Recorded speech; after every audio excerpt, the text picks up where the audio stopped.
So we got one problem solved. I'm going to go see about this new problem with the screen.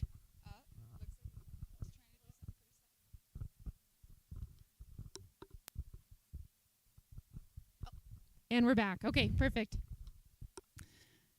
Thank you so much for the introduction. Good afternoon, y'all. As she mentioned, my name is Julie Rogers. I'm Community Engagement Manager for the Alzheimer's Association New Mexico chapter. That means I oversee all our support groups, our education programs, our grant efforts, pretty much anything we're doing in the state that is not advocacy or fundraising related is under my wheelhouse. Just a few more notes about me. I've been with this association about 3 years, 2 years with the Colorado chapter, where I was a full-time social work intern, working with families and support groups who are navigating the dementia journey. She mentioned both a personal and professional background. I have lost 2 family members to this disease, both my grandmother and my great aunt, who I was very close to. My grandmother passed from Alzheimer's dementia. My great aunt passed from Lewy body Parkinson's. A little bit about the association before we dive in today's presentation. The Alzheimer's Association leads the way to end Alzheimer's and all other dementia. We do that a couple ways, primarily through research. Currently, we have $420 million invested in over 1,100 projects in 56 different countries. But while we work tirelessly towards those treatments, towards the cures, we are showing up for families in the community, and we'll do a full resource overview towards the end of the presentation. We also advance policy that serves families, those living with the disease, and make sure that we have equitable access to those treatments and cures as they begin to hit the market. A little bit about our time today. We're going to talk about Alzheimer's and dementia. We're going to pick apart those 2 terms because they're often conflated, but they're actually quite the same thing. We're going to talk about early detection and diagnosis. We are finally in the era of early detection, and I want to talk about what that looks like. We're going to talk about treatment. The very first treatments have hit the market in the last 2 years, and I want to make sure y'all leave well informed on that. We're going to talk about risk reduction. With my background in clinical nutrition, this is something I am very, very passionate about, so we're going to do a deep dive there, and then of course I'll do a resource overview for y'all. First, let's go ahead and talk about Alzheimer's and dementia. So up here, these statistics are specific to Alzheimer's disease, and we'll talk about the difference between those 2 terms in a minute. But I'd like to point out to y'all that 7 million Americans are currently confirmed to be living with Alzheimer's disease, but it's estimated that only 1 in 2 cases actually get diagnosed. So that real number is probably closer to 14 million. About 1 in 3 seniors over the age of 85 passes with, not necessarily from, but with Alzheimer's or another form of dementia. Another statistic up here that's really interesting to me is that this disease kills more people than breast cancer and prostate cancer combined, but currently receives far less national attention and funding for research. And some reasons for that. We'll go into that a bit later. Also interesting up here, note this teal box over here. This disease happens about twice as often for women. Women are about twice as likely to get it. And we say women are double burdened by the disease of Alzheimer's. Twice as likely to get it. And who do y'all think typically becomes the family caregivers for someone living with Alzheimer's or dementia? Almost always a woman, a daughter, a spouse, or in rare cases, a mother.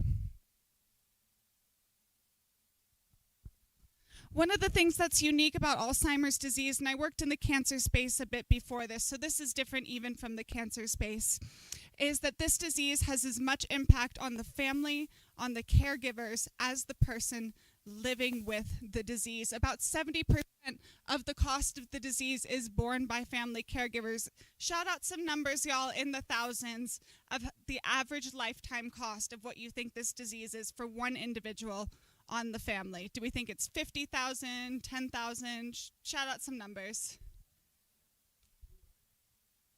$485,000 is the average lifetime cost of care for someone living with dementia, and about 70% of that is borne by the family. One of the things we're going to talk about later is the importance of early detection, because that is one of the ways that we're going to drive those numbers down, especially for individual families.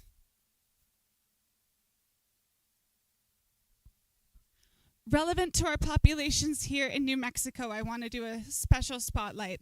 There are certain communities that are at higher risk. Hello? Hello? Okay. Certain communities that are at higher risk for this disease. Hispanic Americans, and as we'll see on the next slide, Native Americans as well are at greater risk for this disease. However, we have not been able to identify specific genetic reasons why these communities are at greater risk. This leads us to believe that this is actually a result then of social determinants of health and not specific genetic factors that are causing this increased risk and prevalence in these communities. About 1 in 3 people who are Native American will develop dementia, which is interesting to me, and about 61% affordability to care is a barrier. Though when I share this slide actually on the tribal lands, when I do my work out there, I hear feedback that there's suspicion that that number is actually a lot higher. Something that I'd like to talk about with this disease, stigma, historic stigma, is a very big deal with Alzheimer's disease. People didn't want to talk about it. It kind of felt like a mental illness, and for a very long time in this country, we didn't really like talking about mental illness. And what this does is it delays people's access to diagnosis, delays people's access to care, prevents people from sharing their diagnosis with friends, families, and loved ones, and therefore ends up cutting them off from potential support that they could have if their family members knew about this disease, and delays access to treatment. So taking apart this stigma is very important, and that's one thing we're going to do today. I think information is the greatest tool to fight stigma. Before I go over to the next slide, does anyone think they know the difference between Alzheimer's and dementia? Does anyone want to take a stab at it? Yes, ma'am.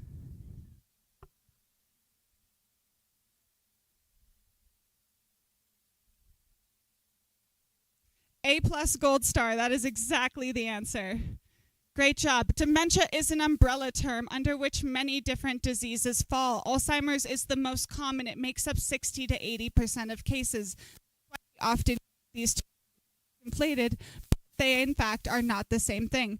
Alzheimer's is just one of the causes of dementia. And what dementia actually is a cluster of symptoms that is changes in memory, changes in behavior, changes in thinking significant enough to impact someone's ability to go through their day-to-day life. Alzheimer's disease is the most common cause of dementia symptoms. However, as I mentioned earlier, Lewy body disease, Parkinson's disease can give someone dementia symptoms. Vascular dementia, frontotemporal dementia, Huntington's disease, all can give someone dementia symptoms. And it would be fair to say that someone with Lewy body has dementia, but not that they have Alzheimer's disease. Stroke or traumatic brain injury can also give someone dementia symptoms. However, if that stroke or traumatic brain injury is addressed to the extent possible, you will probably see alleviate either entirely or some. If someone has one of these diseases up here listed in that teal color, they are on a progressive disease journey, and that disease is going to worsen over time. And we'll talk a little bit more about that continuum in a moment.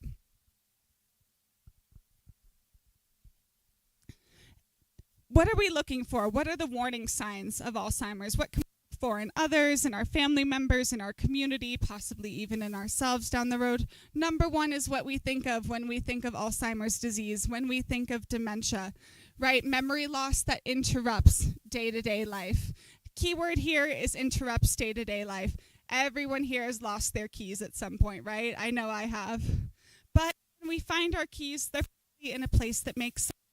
For the ladies out here in the audience, maybe we find the keys in our purse, maybe the purse we used yesterday. For the gentlemen, maybe we find the keys in the jacket, on the counter. It's when we start finding the keys in places that don't make sense, like the freezer, where we keep the dog food. That's when there might be a cause for concern.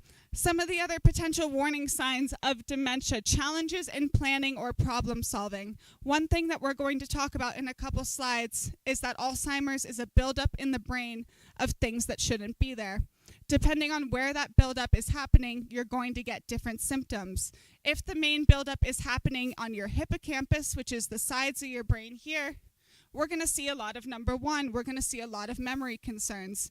If a lot of that buildup of what shouldn't be there is happening in the front part of the brain, We might have issues with logic, with making good decisions, right? So challenges in planning or problem solving is going to be a buildup in the front part of the brain as opposed to the side parts of the brain.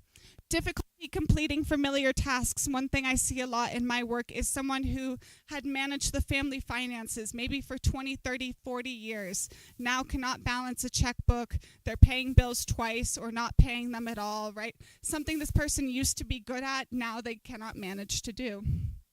Yes, sir.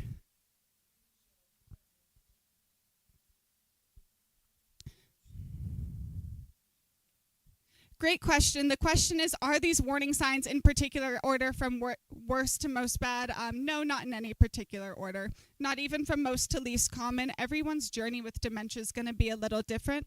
And something that's important to address is someone does not need, this is not bingo. Someone does not need to have all of these to be diagnosed with Alzheimer's or dementia. Someone might only have a couple. Some might have a couple at the beginning of their journey and then more as the journey goes on. They may kind of move around this board. It's going to be different for everyone. If you know one person with dementia, you know one person with dementia. Excellent question. Number 4 and 5 we see quite a lot with driving. Anyone with any of those progressive forms with dementia is going to get to a point eventually, if they live long enough, where it is not safe for them to drive anymore. 2 main reasons for that. One, there's often confusion with time or place. One thing I see a lot in my work is maybe someone has driven back and forth to the same church for 20 or 30 years every single Sunday, and now they're getting lost on the way back and forth from church. So that could be a reason for it. However, Alzheimer's or dementia can also affect the part of the brain that allows us to have depth perception. So an actual warning sign, a potential warning sign of Alzheimer's in your loved one, is someone who's had a perfect driving record, never gotten in an accident. Now they're in their later years of life and their car is covered in little dings, little scratches. They're starting to get into small accidents. This could actually be a of dementia. Number 6, new problems with words in speaking or writing. And the key word here is new. If someone was never well-spoken, them not being well-spoken in their later years is not a sign of dementia. But if someone was a writer and now they can't put a sentence together, that could be a potential sign of dementia. Number 7, misplacing things and losing the ability to retrace steps. What this might look like, back to the keys that we were talking about earlier.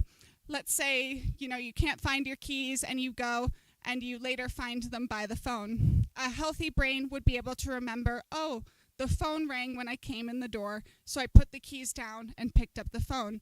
Someone with dementia would not be able to recall or explain how those keys ended up by the phone. Decreased or poor judgment, again, really if we're having that buildup in the brain, and part we're going to see changes in decision making, decisions that might not make sense, decisions that might even be hurtful.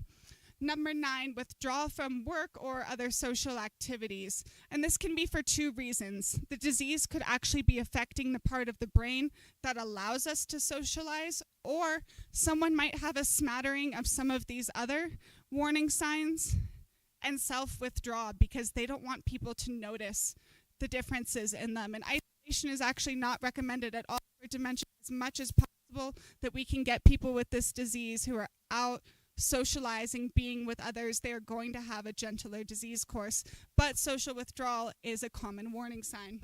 Number 10, changes in mood or personality. And what's interesting about this is it can really go either way.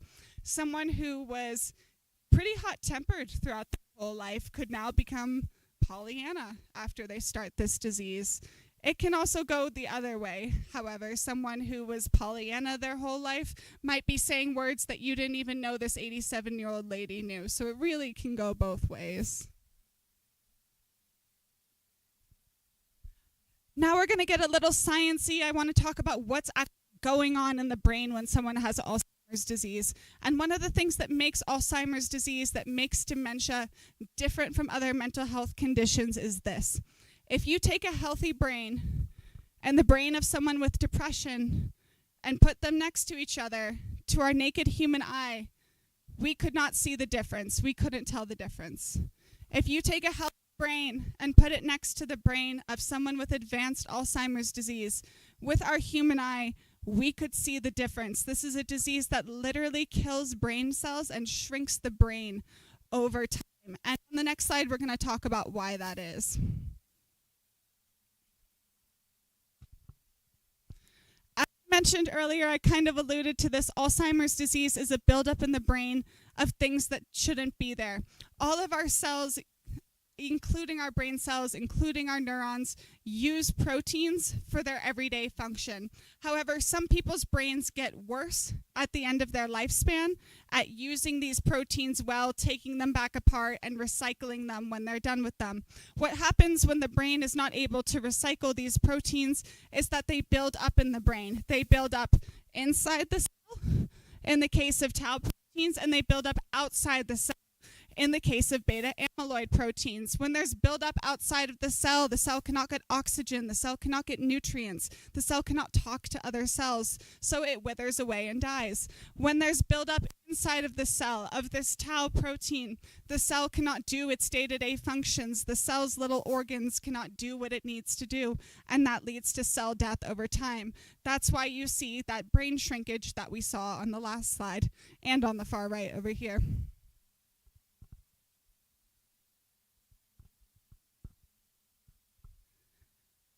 Something that's important to know about Alzheimer's disease, this is true of Lewy body as well, somewhat true of the other forms of progressive dementia, but a little differently. I'm going to talk specifically about Alzheimer's disease on this slide because it is the most common.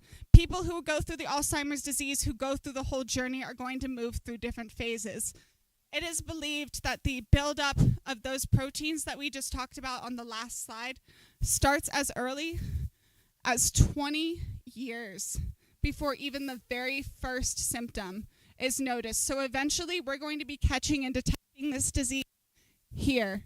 Right now, most of the families I work with are catching the disease here. So we've got a buildup of those proteins for about 20 years, and then we notice the very first symptoms. But they're not significant enough to impact someone's day-to-day life. This is where the disease often gets missed. We call it normal signs of aging. Oh, grandma's just getting old. Oh, dad's just getting a little forgetful as he ages. It's normal. And so the disease gets missed. And then one day, dad doesn't remember our name anymore, right? Grandma gets in an accident when she's had a perfect driving record her whole life. Eventually, get to a point where they are significant enough that they impact someone's ability to go through their day-to-day life. That's when we say they have dementia as a result of Alzheimer's disease. We put someone in mild, moderate, or severe Alzheimer's not based on specific symptoms, as we talked about on a couple slides ago. This disease is a little bit different for everyone. Everyone has different symptoms, but is the disease affecting their ability to go through their day-to-day life? A little bit. Maybe they can get through a typical day at home with a couple reminders, but they're not driving safely anymore here.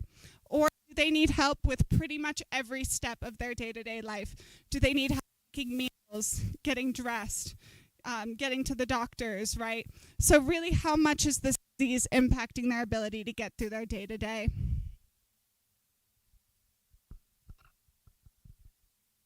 Next topic I'd like to talk about that I am very, very passionate about is early detection and diagnosis. There are a couple categories of critical benefits around early detection and diagnosis. First one's kind of the hot topic, and we'll come back to this in a couple slides, but there are treatments now on the market that can slow disease progression by up to 30%. Those caught early enough with this disease, but it is only safe, effective, and ethical to administer these treatments in the early stage. If someone is, as we saw on the last slide, all the way over here with their dementia journey, already in late stage dementia, they have significantly reduced quality of life. We're not trying to extend their disease journey for another 5 to 7 years. It's kind of cruel. However, if someone is in the early stages of the disease, has relatively good quality of life, maybe is a little forgetful, needs a little bit of assistance to get through their day-to-day life, they might like having an extra 5 to 7 years of that quality of life. We'll go back to treatments in just a couple slides. Other medical benefits, the ability to participate in clinical trials if they choose. Clinical trials involve consent, right? Someone needs to be able to consent to a clinical trial, so they need to be in early stage for that reason. However, trials can be a great way for families to access treatment for their loved ones that are A, cutting edge, and B, will be either free or completely reduced cost, which can save families, as we talked about earlier, hundreds of thousands of dollars. Other medical benefits, there is a chance to make lifestyle changes if this disease is caught early enough. I ran support groups for those living with the diagnosis who were in the early stages when I was working with the Colorado chapter. I saw a significant difference, both reported from the people living with dementia and what I saw with my eyes and how they showed up in support groups with those who made lifestyle changes even after they'd already been diagnosed with the disease. They seemed to have and reported to have an easier disease journey if they incorporated a regular, gentle exercise schedule, if they made diet modifications. So it is really never too late, even post-diagnosis, to make those changes. However, if we catch the disease early, someone may have 5 to 7 years of lifestyle changes to make versus a year. So the other benefits, there's a lot that goes into a dementia diagnosis legally, socially. There's a lot to think about. If we catch this disease as someone is about to enter moderate stage, they may have 12 months to get all their affairs in order. Powers of attorney, advanced health directives, financial planning. That's really not a lot of time, especially for someone who's already navigating cognitive impairment. If we catch this disease very early on, someone may have 5 years, 7 years to get their affairs in order, which could allow Medicaid eligibility for them, which could save the family, again, hundreds and thousands of dollars. It's an opportunity for them to be really thoughtful about financial planning, about powers of attorney, about health directives, and someone in the earlier stages is going to be able to give more clear answers on what they really want in these areas than someone who is a hair away from moderate stage. And as I mentioned, cost savings for the family.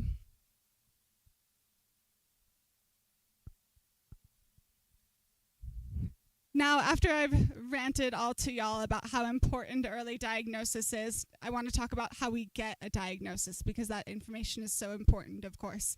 Really important thing for y'all to know, there's no one single test that is a yes/no for Alzheimer's disease right now. All doctors will use a patchwork of tools to diagnose Alzheimer's disease, depending on the well-being of the individual, the level of certainty we need. For instance, my grandmother got diagnosed with Alzheimer's at 97 years old. We're not doing a spinal tap on a 97-year-old, but we might do a PET scan or a spinal tap on a 60-year-old who's showing signs of this disease, who wants to be eligible for the highest risk, highest reward category of medications that might not make sense for a 97-year-old who's already in the more moderate stages of the disease and not eligible for those kinds of treatments anyway. The kind of test we'll use to diagnose Alzheimer's, first we're going to do a physical exam, and actually what this often means is an MRI. We're going to rule out stroke and we're going to rule out traumatic brain injury, because those can look similar, but those have a very different prognosis, very different treatment than someone who has Alzheimer's disease. So we're going to rule that out first. Next, I'll get to that one last actually. Next, we're going to look at a neurological exam, especially something like Parkinson's is suspected. We might test gait, we might test reflexes. We want to see what else is going on with the nervous system. Cognitive testing is what we classically think of when we think of Alzheimer's disease testing. And this can be as short as a 10-minute test done by your primary care provider called a mini-COG or mini-COG or a mini-cognitive test. Any primary care provider can do that test, by the way. If Alzheimer's runs in your family, I highly recommend starting that test yearly after about age 65 to 70. So that can be a 10-minute test done by a primary care provider, or it can be many, many hours long testing done by a neurologist, again, depending on that level of certainty that we need. Very excitingly, we are now entering the era of biomarkers for diagnosing Alzheimer's disease. Raise your hand here. In some crowds, I get a lot of hands up for this. Some crowds, not as many. Had anyone ever heard that this disease could only be diagnosed post-mortem after someone had passed? Yeah, I see a good amount of hands in the room. That was true for a very long time. For a very long time, we had to wait till someone had already passed, open up their skull and look at their brain after they had passed. We have come a very, very long way from that in the last 30 years. We are now using a combination of tools to diagnose with a very high level of confidence Alzheimer's disease in individuals. For a very long time, the gold standard was cerebral spinal fluid, also called a spinal tap. This is not very fun, but it did give us a very high level of confidence. In the last 10 years, we've moved into what are called PET amyloid scans, where we can actually, with a brain scan, map the buildup of those proteins that we talked about earlier, which are in the brain. And while I suspect those will continue to be used because it does allow us to see where that is building up in the brain, we are also entering into an exciting new era of biomarkers literally as of this summer. A lot of the things I'm going to be talking about today, especially in the next little bit, are new as of this summer, so I'm really excited. Y'all are some of the first to hear about this. So very excitingly, just in late May, early June, the FDA cleared the first blood test to assist in diagnosis of Alzheimer's. Again, it is not a one-stop shop yes or no test, but it can show the amount of buildup of those proteins in the brain, and it can actually look at both of those proteins in the brain in a ratio. We're really, really excited about this. There is still some limitations, of course. We expect a full commercial rollout of this FDA-approved blood test between 24 and 36 months. After FDA approval, there's still a lot that needs to be done on the national level. Medicare, Medicaid need to decide if they're going to cover this. Insurance companies need to decide if they're going to cover this, and that will determine the speed of national rollout. However, expect in the next 2 to 3 years to see this on the market. So if this is something that runs in your family, be on the lookout for this. Quick Q&A on this, some questions that I've been getting asked a lot about this, some questions I had when it first came out. First, will it help with treatment decisions? Yes, absolutely. Early diagnosis supports access to improved treatments that slow disease progression. As we talked about, there are treatments that are only safe, effective, and ethical in the very early stage of this disease. Now, someone will not have to wait 6 to 8 months get a PET scan from one of the 4 places in New Mexico that's currently offering those PET amyloid scans. Any place that does blood draws would be able to offer this. This is going to take the diagnostic timeline from right now. I typically see in my work about 1.5 years to maybe as short as 3 or 4 months from initial primary care provider appointment to full confidence diagnosis with a blood test. Other things, will insurance cover it? We are hopeful. We are expecting insurance to cover it, but we do not have formal confirmation of this yet, as this just received its FDA approval. Can you ask the doctor for your blood test? Can you go to him tomorrow, to her tomorrow, and ask for this test? Not quite yet. Give us about 24 to 36 months to see full commercial rollout of this. What should you do if you or a loved one has memory concerns? Start with your primary care provider, have them give you a referral to the neurologist, and work through that process with them. An important reminder for right now, this blood test is only for those with symptoms of the disease. It is not yet meant to catch asymptomatic Alzheimer's. However, I expect we will see more of that in the future.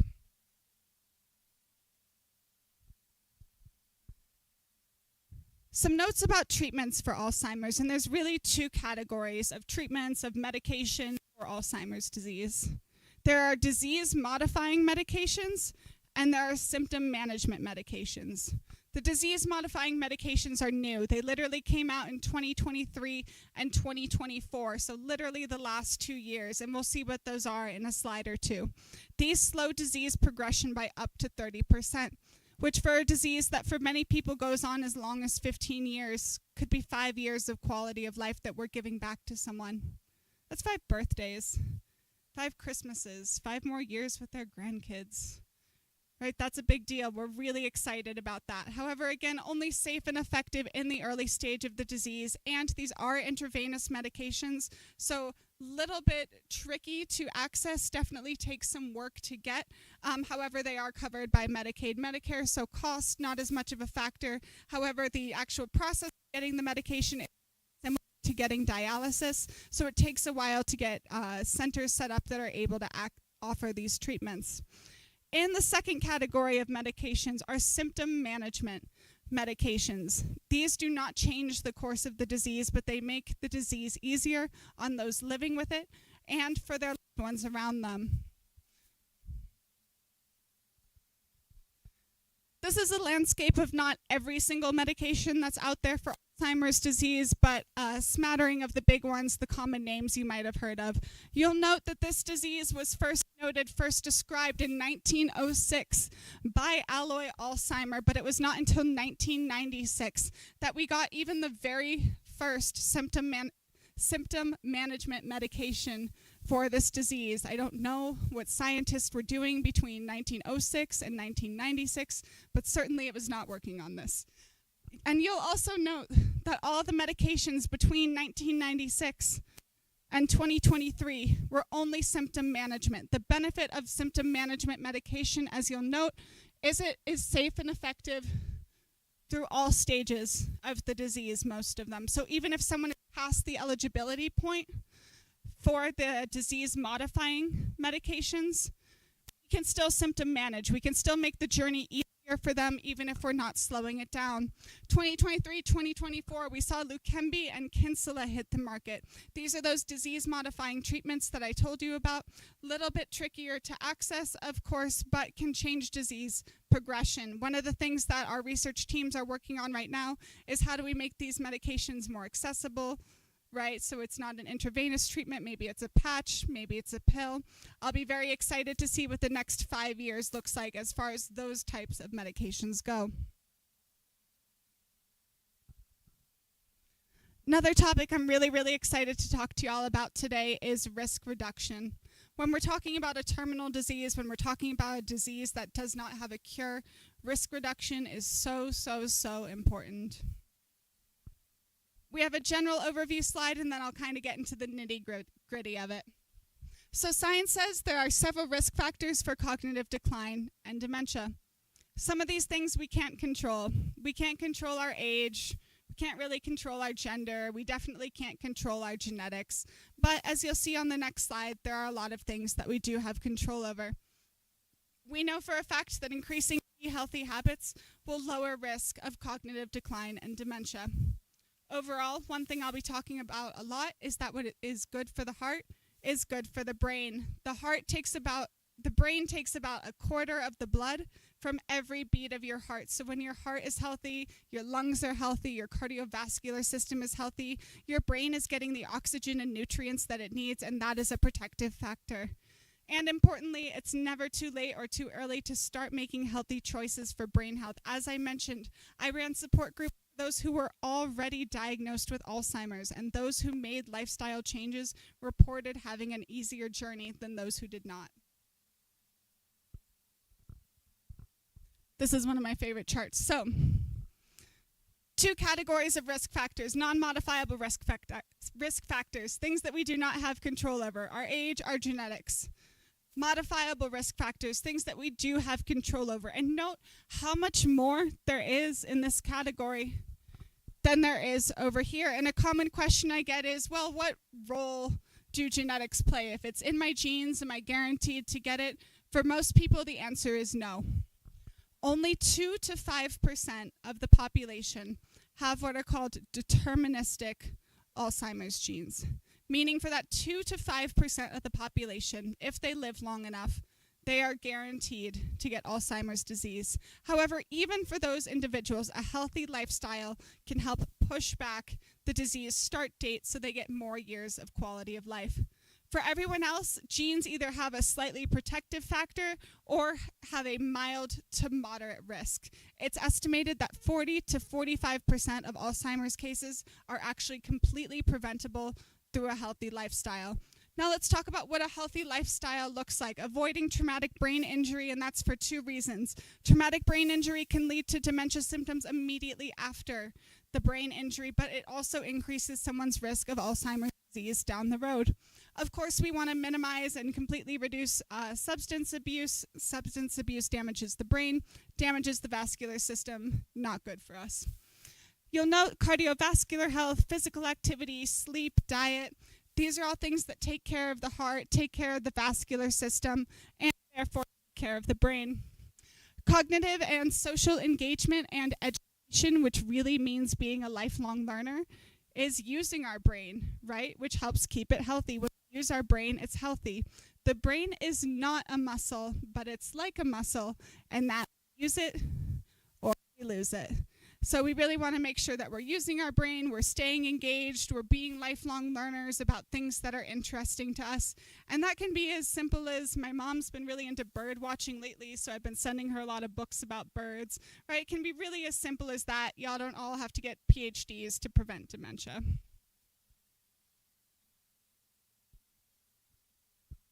Now let's turn those into actionable steps. We talked about risk factors, but I'd like to talk about actual actionable steps for reducing risk of this disease. As I mentioned, challenge your mind, stay in school if that's accessible to you, be a lifelong learner, stay socially engaged. However, of that top one, something that's also really interesting that I learned recently, speaking or learning a second language is absolutely fantastic for your brain. A really great way to challenge your brain, even if you never use the language that much. If you've ever thought about learning French or Japanese or whatever, this could be the time. It's very, very good for brain health.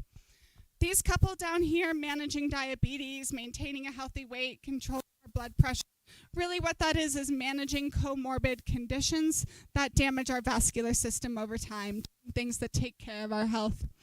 Making sure we're eating right, and really that's eating whole foods. Right? A actual kale salad, an actual salad with lettuce and vegetables is better for our body in about 10,000 ways than a powdered vegetable smoothie additive, right? We want to eat close to possible to their original form. What I like to say is if your great-grandparent wouldn't recognize what's on your plate, it probably shouldn't be on your plate. My great-grandfather would not recognize what a Twinkie is, but he would absolutely recognize a chicken thigh, a little pile of mashed potatoes, and some collard greens, right? So eat like our ancestors is a really snapshot way of looking at it, though if any of y'all want to corner me afterwards and talk diet, it's one of my favorite things to blab about, so I'll be here after this. Sleeping well, of course, very, very, very important. When we sleep, our brain goes through its cleaning mechanism, so if we're not sleeping, there's more buildup in the brain of things that shouldn't be there, which can lead to neuron damage over time. Now, where do all these recommendations come from, right? Who am I to stand up here and say all this? Very excitingly this summer, like I said, it's been a very exciting year in the dementia space. The results of the US Pointer study were released. This is the largest study ever done globally on preventative factors for Alzheimer's disease. Briefly, what happened in this study is participants were divided up, 2,000 participants were divided up into two categories. Each category got the same information. They got a presentation very similar to what we've gone through today that talked about healthy habits, how to live, moving your body, eating right, all of that good stuff. So they all got the same information. The first group was then told, go do what you want. They had occasional check-ins, they did a little bit of monitoring for this group, but they weren't heavily followed throughout the journey. The second group were very closely watched. They had regular medical check-ins, got blood work done. They had Fitbits so we could see how often they were going to the gym. They needed to hit a certain amount of hours each week of elevated heart rate from cardiovascular activity. Their diets were very closely tracked in relation to the MIND diet. And those who followed the recommendations more closely over that 2-year study saw 3 years less of brain aging than the people who even got the same information and were allowed to make whatever lifestyle changes they want, but just tended not to follow the recommendations as closely because they didn't have people in lab coats breathing down their neck for 2 years. So what does that tell us, right? What does that tell us? That following these recommendations makes a measurable difference that we can actually see in how people perform on brain tests, when brain scans, right? Huge to actually finally have the data that backs up what intuitively makes sense to us, which is that taking care of our body is going to take care of our brain. One more slide on that.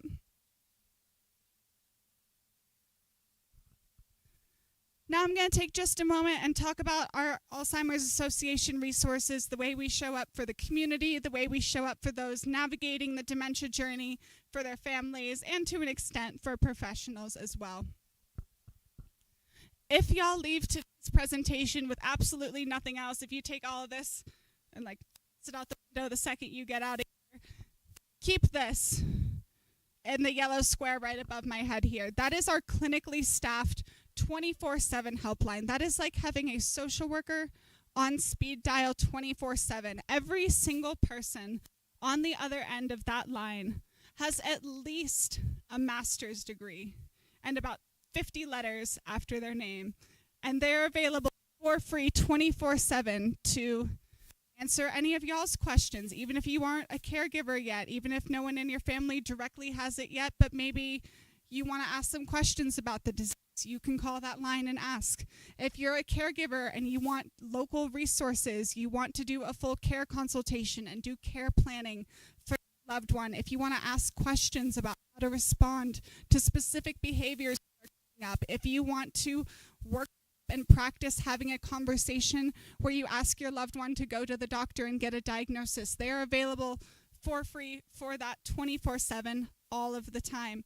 They're also available for those who are in the early stages of the disease, early enough to have a phone call, who just want some more information about the journey, about what they're going through, or want someone to talk to for a little bit and socialize. Our social work team is available for all of that 24/7. And as I mentioned, this is not an overseas helpline. Those are my colleagues. They all work in Chicago, but they have access to a database that is updated here locally in New Mexico so they can provide local recommendations. Some of the other work we're doing in the community, some stuff I'm really proud of. We have over 30 support groups in New Mexico currently running across the state. About 30 of those are running in person in various locations and communities across the state. And then we have another 6, 7 or so that run online for those communities that we aren't quite serving yet, or for those who find it more convenient to attend from home. These support groups are both for caregivers of those living with dementia and those in the early stages of the disease itself. Yes, ma'am. Santa Fe is going to be y'all's nearest in-person support group. If anyone in here wants to facilitate a support group, though, come see me after. I'm the volunteer coordinator. Yes, there is also a weekly support group for caregivers through the Memory Care Alliance that's based out of Santa Fe that happens on Tuesdays at the Senior Center from 11 to 12. They're a fantastic resource. Thank you for bringing that up. Did I see a question in the back? No? Okay. Awesome. So yes, Memory Care Alliance has support groups. We have some groups together. We're working to cover the whole state. We also have education that goes on across the state, both caregiver-specific education, general community education, and awareness as well, right? We want to make sure that we are letting people know the 10 warning signs. We have a very in-depth presentation about that. But we also have a full caregiver series that we deliver both in parts as well as in seminar format. We'll be doing a seminar series this January, February, March, delivered bilingually in both English and Spanish, which I'm very excited about and proud of. If y'all are homebodies like I am, don't want to get out too much and you get this educational information from home, pretty much every single one of our education programs that we deliver out in the community, we also have online available for free 24/7, so you don't have to wait till we come back to your community to receive this education. You can get it all. You could go watch every single one of those tonight. I'm not stopping you. Some of our other online tools, there's some topics that come up a lot with dementia. We talk about safety, driving, care. We have full resource booklets on all of this online. A bunch of online tools, online forum, message boards, all of the above. And very excitingly and new this summer, if all of that's looking like a lot, we also now have an app. The association's moving into 2025 here. This is both for people living with the diagnosis who are in the early stage and their care partner. What's great about this app, there's no personal information taken. There's no password or username to remember, right? We're developing an app for people with memory concerns. No passwords to remember here. But it takes everything that's on our website and it consolidates it down into just one app. The only information that this is... Sorry, did you need a picture? Let me go back. I'll come back. I put it back up if you want it.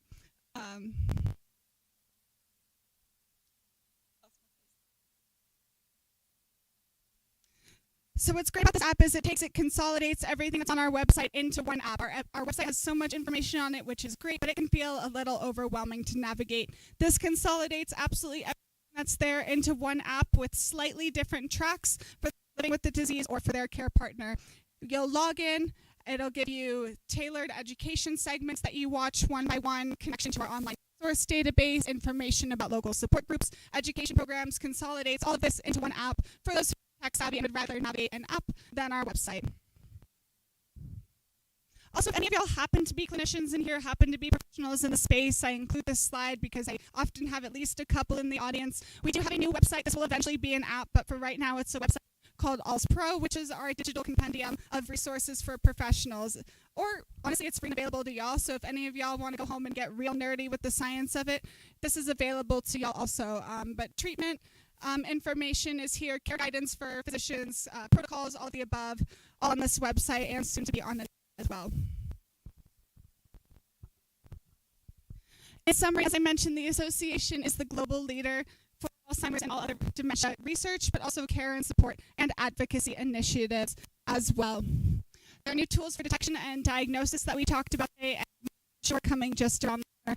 Look out for those blood tests in your communities in the next 24 to 36 months.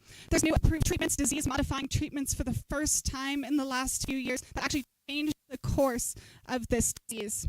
We have strategies for risk reduction and more knowledge and science and research than ever on how we can reduce our risk of getting the disease or push back when we get the disease in our lifetime, even for those who do have deterministic genes. There's hope in research with so much of it going on. For instance, there are 127 current therapies uniquely in the research pipeline right now. There's so much coming down the pipe. I will be really excited to see what the next 5 years in the dementia space looks like. I think there's a lot coming down the way.